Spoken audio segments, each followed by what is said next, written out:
Soy Roberto Pombo. Bienvenidos a Mis Preguntas, un programa de Prisa Media patrocinado por CAFAM, aliado estratégico en el crecimiento de más de 40.000 empresas en Colombia. ¿Cómo tramitar el duelo? A pesar de que la muerte es parte natural del ciclo de la vida, la partida de un ser querido sigue siendo un momento difícil de transitar para la mayoría de personas. ¿Por qué son tan importantes los rituales que hemos creado los humanos para transitar mejor el duelo? Para este capítulo hablamos con Jorge Gómez, médico terapeuta neural y acompañante en duelos, con la escritora Piedad Bonet, con el psicólogo, filósofo y antropólogo César Gómez, con Angélica Bernal, psicóloga magíster en bioética, con Elisa Craft, psicóloga clínica magíster en salud mental, y con Orlando Valencia, autor de El maravilloso regalo de descansar. Soy Roberto Pombo y este es el capítulo 166 de Mis Preguntas. Bienvenidos. La muerte es una de las pocas certezas que tenemos en la vida. Desde que estamos en la escuela, nos enseñan que el ciclo de vida consiste en nacer, crecer, reproducirse y finalmente morir. Y aunque es así, la muerte también sigue siendo la fuente de grandes incógnitas de la humanidad. ¿Qué pasa luego de que morimos? Esa es quizás una de las preguntas más antiguas y que seguimos sin poder responder.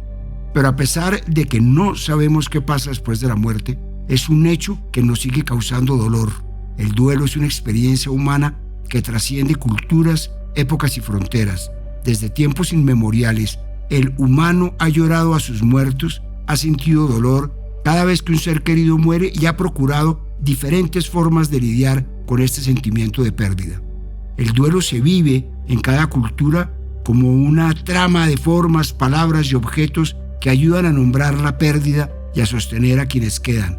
Entierros, discursos, cremaciones, el humano ha inventado múltiples formas de ayudar a sus seres queridos a transitar de esta vida a lo que sea que sigue.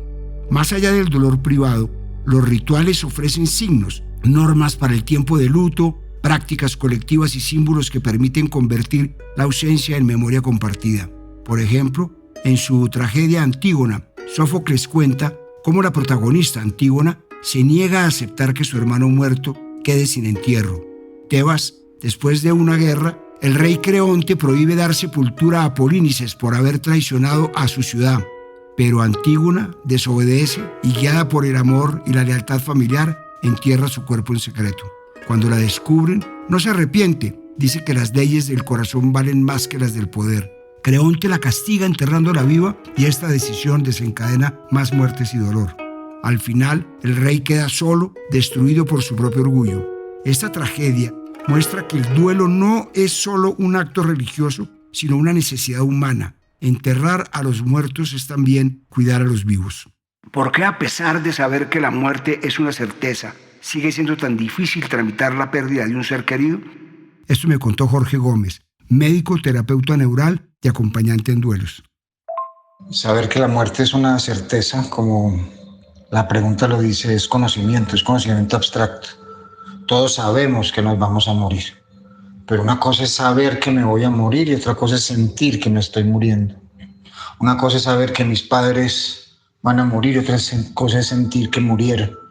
Una cosa es saber que mi hijo puede un día morir y otra cosa es sentir que murió. Lo que muere no es la muerte, lo que muere es un vínculo de amor. Entonces, ¿por qué no sigue doliendo? Precisamente por eso. Porque no muere la muerte, porque muere un vínculo. Y por eso el camino es reconstruir y resignificar los vínculos. Saber que nos vamos a morir es conocimiento. Sentir que nos vamos a morir produce conciencia. Y amar a pesar de morir es un acto de valentía. ¿Se ha preguntado por qué es tan importante para los humanos el duelo y por qué nos duele tanto perder a un ser querido, aunque a la larga sea normal? La respuesta es quizás menos mística y espiritual de lo que creíamos. Piensa en esto. Si perder a alguien no doliera, simplemente seguiríamos adelante sin mirar atrás. Pero somos primates sociales. Durante millones de años, nuestra supervivencia dependió de mantenernos cerca de nuestro grupo. Un bebé que no lloraba cuando su madre se alejaba probablemente no sobrevivía. Un adulto que no sentía la urgencia de buscar a su pareja perdida tenía menos probabilidades de reproducirse. Como explica la neurocientífica Bethany Rains, desde el punto de vista evolutivo, se cree que la intensidad del duelo juega un papel importante en la consolidación de vínculos sociales y emocionales más fuertes entre individuos y su entorno. Sin embargo, hay una paradoja en esto. Según documenta un artículo académico publicado en la revista Evolución, Medicina y Salud Pública de la Universidad de Oxford, el duelo nos hace menos productivos, menos alertas, más vulnerables. Desde un punto de vista evolutivo, esperaríamos que la selección natural minimizara o eliminara respuestas que interrumpen nuestra capacidad para abordar desafíos actuales y que conllevan costos físicos directos.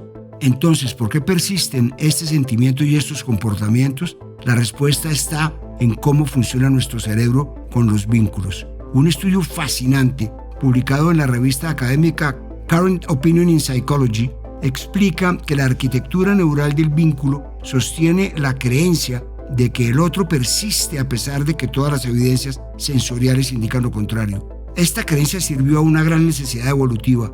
Aquellos que persistieron en su creencia de que el otro existía permanecieron en su lugar para que un cuidador regresara con comida, por ejemplo, o buscaron a su pareja para mantener su relación y transmitir sus genes.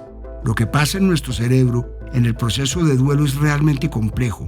No se trata solo de dolor emocional. Las regiones cerebrales que se activan cuando vemos una foto de un ser querido que falleció incluyen la corteza cingulada anterior dorsal y la ínsula, áreas que ahora se consideran centros en la red de saliencia del cerebro, es decir, esa red que decide qué merece nuestra atención. Sin embargo, el duelo no se reduce completamente a procesos biológicos. Según una investigación hecha por los filósofos Pablo Fernández Velasco y Matthew James Radcliffe, el luto es una de las emociones humanas más profundas, duraderas y complejas, y sin embargo la neurociencia lo ha abordado muy poco. Según los académicos, el duelo no puede entenderse adecuadamente como una emoción episódica, algo breve que ocurre luego de un estímulo, ni como simplemente un estado de ánimo prolongado, sino que es mejor visto como un proceso heterogéneo y que se extiende en el tiempo. Esto significa que el individuo puede experimentar muchas cosas distintas, recuerdos, pensamientos, actividades cotidianas, emociones variadas, y muchas de esas experiencias no son específicas del duelo, o sea, no solo sentimiento de pérdida, sino que se entrelazan con la vida normal y cotidiana de cada persona. Según la Asociación Americana de Psicología, el duelo a menudo incluye ansiedad de separación, confusión, anhelo, preocupación por el futuro. Y es que, claro, nos cuesta creer que esa persona que murió ya no estará, que no volverá a su lugar habitual. En este sentido, la psicóloga y escritora Mary Frances O'Connor escribe que nuestra mente había codificado su presencia, su rutina, sus gestos, su parte en nuestro mundo, y cuando esa presencia desaparece, el cerebro debe reaprender a vivir sin ella. ¿Por qué son tan importantes los rituales que hemos creado los humanos para transitar mejor el duelo?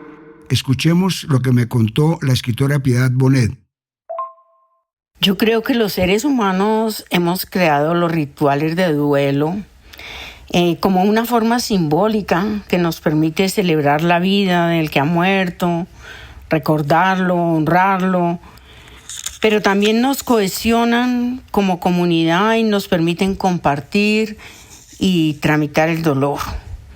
Los rituales creo pues que tienen una función catártica, que son umbral, que cierran pero también abren y revisten de belleza y de trascendencia el acto natural, casi animal, que es la muerte que nos espera a todos.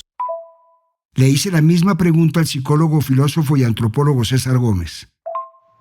Los rituales ante la muerte justamente lo que tratan es de establecer una relación entre la discontinuidad de lo que ya no está y sin embargo el hecho profundamente humano de que la muerte no es el final, y no en un sentido metafísico o religioso, sino en el sentido de que los muertos siguen operando, los muertos siguen actuando en el mundo de mil maneras, ¿sí? Desde sus memorias, desde los recuerdos, desde algunos mandatos afectivos que tenemos con relación a los muertos. Es decir, aunque valga la redundancia, los muertos mueran, en cierta medida los rituales nos recuerdan que hay una tensión entre aquello que ya no está y aquello que, sin embargo, sin estar, sigue actuando en el mundo y en ese sentido sigue vivo en quienes sobreviven. Y los rituales tienen que ver con la memoria, tienen que ver con el recuerdo, tienen que ver con resolver los pendientes. Muchas veces, por ejemplo, es decir, la muerte no es el final porque aunque el muerto muera, hay cosas que quedan sin resolver en muchos sentidos, emocionales, legales, pero a veces intelectuales, afectivos, relacionales, políticos. Y justamente la vida es lo que continúa aquello que sigue quedando pendiente. Hace poco pasó una de las fechas más importantes en México, el Día de los Muertos. Cada 1 y 2 de noviembre, los mexicanos celebran ese día en el que alzan altares, se visten y comen para celebrar a sus queridos que ya se han ido y que por ese día regresan para convivir y nutrirse de esos altares y ofrendas.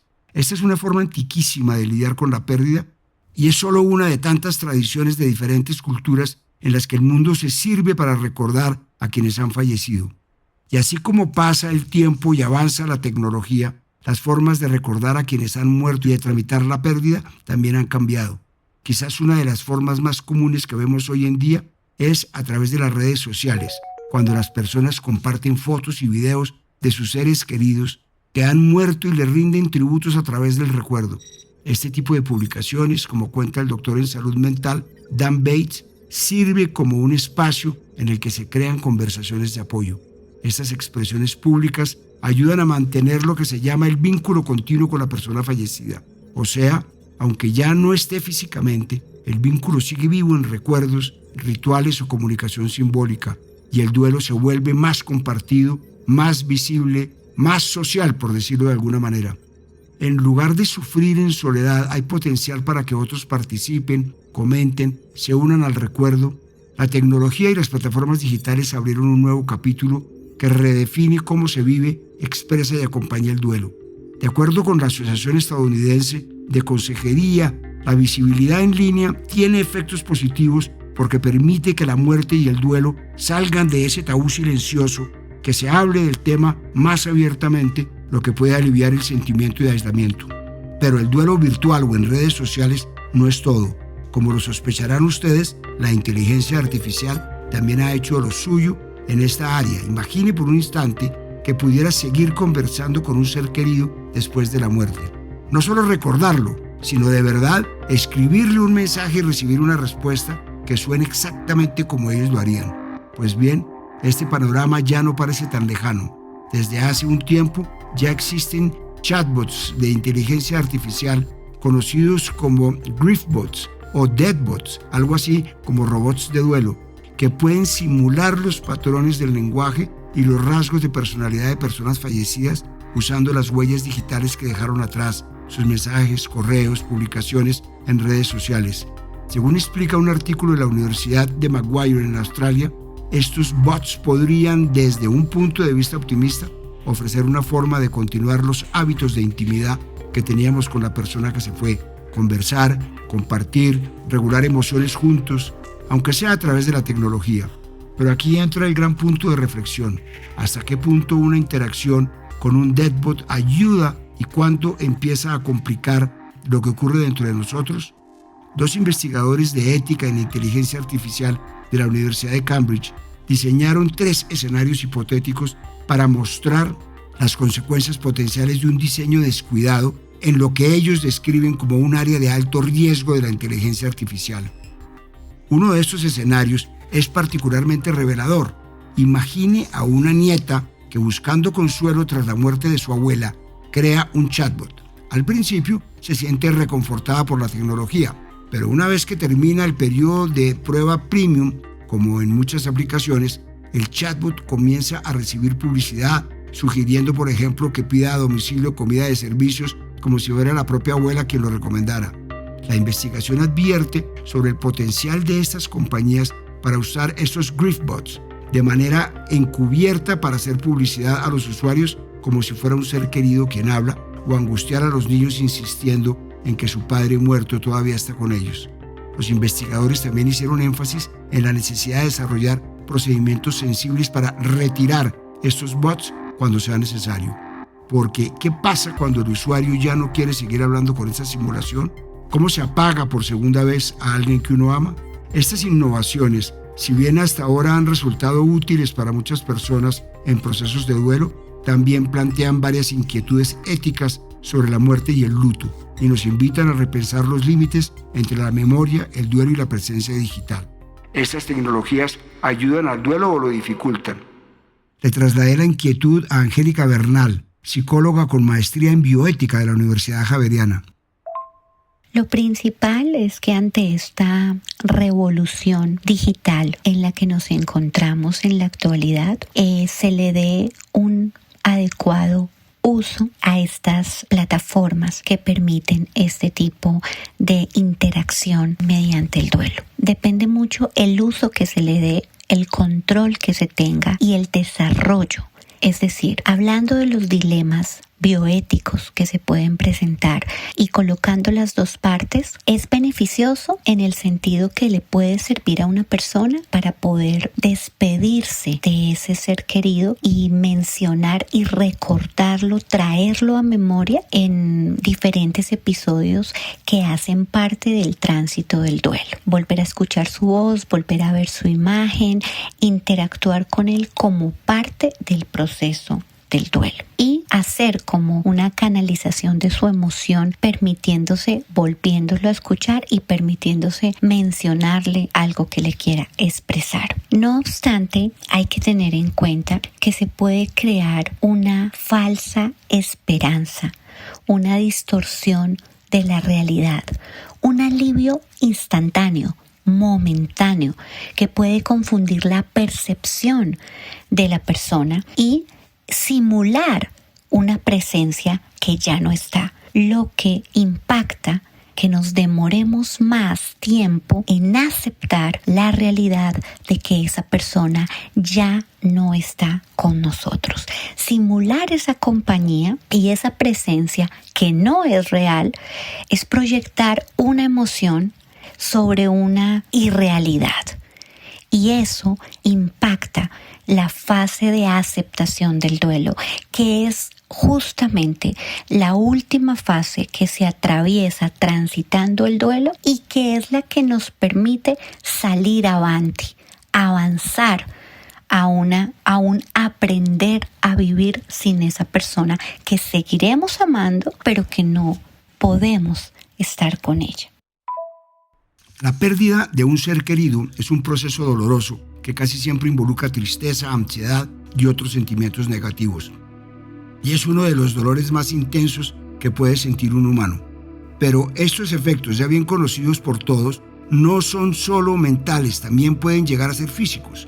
De acuerdo con un estudio publicado en Frontiers in Psychiatry sobre los efectos físicos del duelo, señala que inmediatamente después de la pérdida aumentan los riesgos físicos. Por ejemplo, hay mayor probabilidad de enfermar o de tener problemas cardíacos, el sistema inmunológico puede activarse de forma más intensa o irregular, lo que puede generar más vulnerabilidad a enfermedades. La pérdida también puede acelerar ciertos marcadores de envejecimiento celular, lo que acelera también los efectos de salud adversa. Los autores plantean que detrás de estos riesgos están mecanismos biológicos y que entenderlos puede ayudarnos a ver el duelo con otra lente. Una investigación hecha por la psicóloga y neurocientífica Mary Frances O'Connor encontró que hay un aumento del riesgo de morir o enfermar luego de la muerte de un ser querido. Por ejemplo, en un estudio en Finlandia de 1,5 millones de personas, el riesgo de enfermedad cardíaca isquémica fue 2,08 veces mayor en hombres en los 6 meses posteriores a la pérdida de la esposa.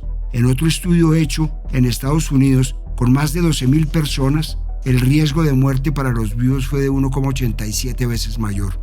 Los efectos de la muerte de un ser querido pueden ser tan intensos que incluso pueden cambiar el cerebro. En un podcast de la Asociación Americana de Psicología, O'Connor explica que el duelo no es simplemente tristeza o depresión. Se trata de un proceso mediante el cual el cerebro tiene que adaptarse a una realidad nueva tras una pérdida significativa.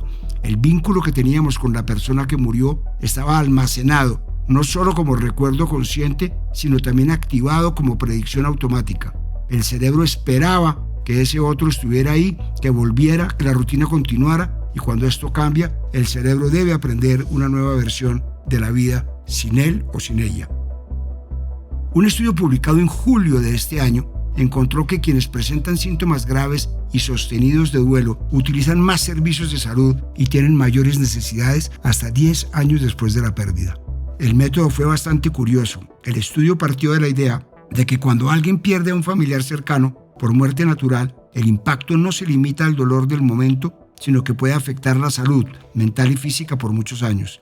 Para explorarlo, los investigadores siguieron a 1.735 personas que habían perdido un pariente, midiendo sus síntomas de duelo justo antes de la muerte del familiar, 6 meses después y 3 años después. Luego monitorearon durante 3 y 10 años su uso de servicios de salud general, por ejemplo, visitas al médico de cabecera, servicios de salud mental, uso de medicamentos psiquiátricos y mortalidad.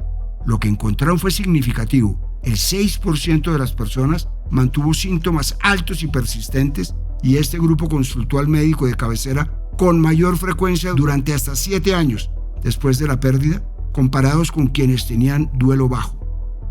Además, estos mismos participaron más en servicios de salud mental, la probabilidad era casi 3 veces mayor, y usaron medicamentos psiquiátricos como antidepresivos, más de 5 veces mayor, y sedantes o ansiolíticos, más de 2 veces mayor. Ese mismo grupo de personas presentó una probabilidad de morir durante el periodo de seguimiento casi el doble que las del grupo de duelo bajo. Busqué a Elisa Krat, psicóloga clínica magíster en salud mental, y le pregunté ¿qué señales deberían alertarnos de que el duelo está afectando nuestra salud física o mental más de lo esperado? El duelo es singular a cada sujeto. Por eso no podríamos hablar de normalidad o anormalidad. Las expresiones naturales del duelo van desde el cansancio físico, la sensación de desorientación, desesperanza, vacío, rabia, ira, desconcierto y en muchas ocasiones la pérdida de sentido. Cuando un duelo lleva a que una persona en el curso de ese duelo, que no tiene un tiempo indicado para ser normal o patológico, el duelo puede acompañarte a lo largo de la vida porque es la expresión máxima del amor, el amor que he perdido físicamente pero que puedo poner de otra manera. Cuando ese duelo me lleva a la desesperanza, a la angustia, que conduce quizás a ideas suicidas, es decir, no solamente me quiero ir con el otro, sino que estoy planeando, estructurando una ideación suicida. Cuando el duelo me lleva a sentir tanta desmotivación que me empiezo a desconectar de la vida laboral, de pareja, familiar, descuido y deterioro en las áreas personales como la alimentación, el sueño, el deseo, las ganas de hacer cosas que antes me producían placer, y esto se convierte en un factor que me desconecta de la vida, hablaríamos de señales de alerta en el marco del duelo. No hablaré de tiempo, pues el duelo te acompaña cuánto tiempo te acompaña el amor por la persona que has perdido.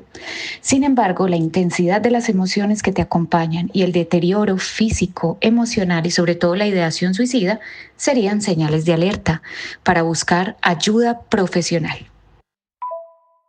Y así como la muerte y el duelo, por milenios también hemos encontrado distintas formas de lidiar con el dolor de perder a un ser querido. Muchos especialistas coinciden en que atravesar ese duelo de manera sana implica adoptar ciertos modos de acompañar el dolor, permitirlo y al mismo tiempo abrir espacio para la vida que sigue. Por ejemplo, un artículo académico publicado en la revista Frontiers in Psychiatry señala que tratar de evitar el dolor o mantenerse ocupado exclusivamente para no sentir nada está vinculado con una mayor severidad del duelo y menos crecimiento personal. Como somos seres sociales, el apoyo en este proceso es esencial. Hablar con amigos, familiares o profesionales, compartir lo que se siente. Las relaciones que validan la pérdida y el dolor facilitan que la persona en duelo no quede sola frente a la experiencia. Un estudio sueco encontró que las necesidades de apoyo variaban según el tipo de pérdida, pero que en general quienes recibían acompañamiento tenían mejores condiciones para lidiar con el duelo. Y por supuesto, más allá de la ciencia, la espiritualidad y la religión también resultan de mucha ayuda en el proceso de duelo. Investigaciones muestran que quienes tienen creencias o prácticas espirituales tienden a experimentar el duelo de forma más adaptativa. Un estudio prospectivo encontró que las personas que profesan creencias espirituales más fuertes parecen resolver su duelo más rápidamente y de forma más completa tras la muerte de alguien cercano. Además, la espiritualidad, como término más amplio que religión, también juega un papel significativo. Un artículo académico publicado en 2022 concluyó que usar la dimensión espiritual, por ejemplo, meditación, contemplación, conexión con lo luminoso, se asocia con menor soledad y mayor resiliencia en quienes afrontan el duelo. Orlando Valencia es el autor de El maravilloso regalo de descansar, un libro que nace de la despedida de su padre y que se ha convertido en una guía emocional para quienes acompañan la enfermedad o la pérdida de un ser querido. Lo busqué para que me contara cómo podemos ayudar a alguien cercano que ha perdido a un ser querido. Mi libro nació por el maravilloso regalo de descansar del duelo, donde cuento que acompañar, en este caso a mi padre, hasta su último suspiro, fue una escuela de amor. Cuando existe verdadero amor, el cansancio se vuelve en un ingrediente más del amor. Ir pasando de la lucidez al olvido duele, pero ahí es donde aprendemos a no soltar o a soltar, pero sin dejar de amar.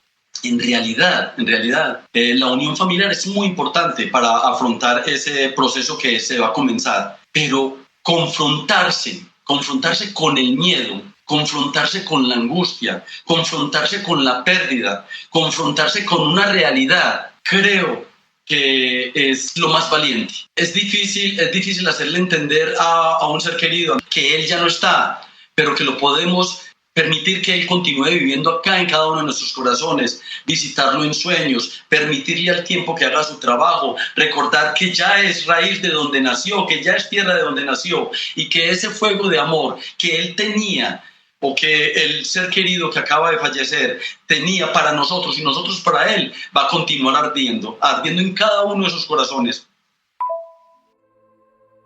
Aunque la muerte es parte de la vida, es un proceso doloroso. El duelo existe porque el amor existe. Es el precio que pagamos por formar vínculos profundos, por ser criaturas que dependen unas de otras para sobrevivir. Y aunque la ciencia nos ayuda a entenderlo, la tecnología intenta mediar con él y la religión y la espiritualidad a procesarlo mejor. El duelo sigue siendo profundamente humano, una experiencia que conecta a todos los que hemos amado y perdido a lo largo de la historia. Soy Roberto Pombo y este fue el capítulo 166 de Mis Preguntas. Nos vemos en el próximo capítulo. A partir de este momento, este capítulo de Mis Preguntas queda disponible en todas las plataformas de podcast. Este episodio fue posible gracias a CAFAM, aliado estratégico en el crecimiento de más de 40.000 empresas en Colombia. Dirección: Roberto Pombo. Asesor editorial: Daniel Sampero Espina. Producción: Juan Abel Gutiérrez y Johnny Rodríguez. Guiones: Juan Abel Gutiérrez y Johnny Rodríguez. Postproducción de audio: Iván Ayala.